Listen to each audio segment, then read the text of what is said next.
প্রার্থনার মধ্য দিয়ে আমাদের যা যন্ত্রণা তা কথায় প্রকাশ করা যায়, কারণ স্পষ্ট না হলে এর সমাধান করা কঠিন।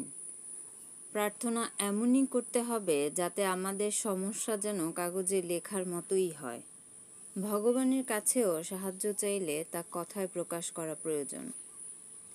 প্রার্থনার মধ্য দিয়ে আমরা ভাবতে পারি সমস্যাটি আমার একার নয়, তা ভাগ করে নিতে পারি।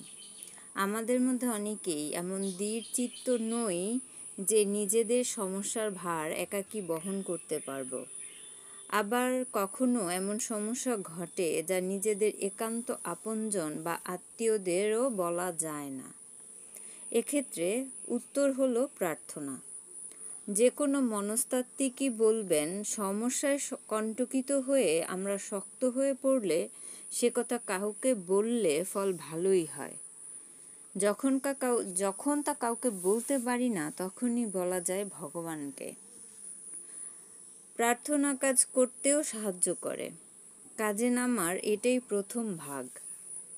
আমার সন্দেহ আছে, কেউ কোনো কিছুর জন্য প্রার্থনা করলে তার পূরণ হয় না। ডক্টর অ্যালেক্সি ক্যারেল সে কথাই বলেছেন, সবচেয়ে বড় শক্তি প্রার্থনার কালেই সৃষ্টি হয়। অতএব তাই করুন না কেন। ভগবানই বলুন, আল্লাহই বলুন বা যে কোনো শক্তিই বলুন, নাম নিয়ে কলহ করে কী লাভ, যতক্ষণ ওই রহস্যময় শক্তি আমাদের সাহায্য করে। এবার বইটা বন্ধ করে শোবার ঘরে হাঁটু মুড়ে ভগবানের কাছে নিজের মন মেলে ধরুন না কেন।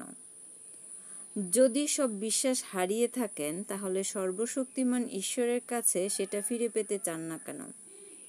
700 বছর আগে আসিসির সাধু ফ্রান্সিস লিখেছিলেন, হে ঈশ্বর, আমাকে শান্তির কাজে নিয়োজিত করুন।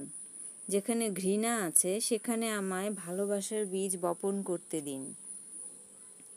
যেখানে আঘাত আছে সেখানে মার্জনা করতে দিন। যেখানে সন্দেহ সেখানে দিন বিশ্বাস।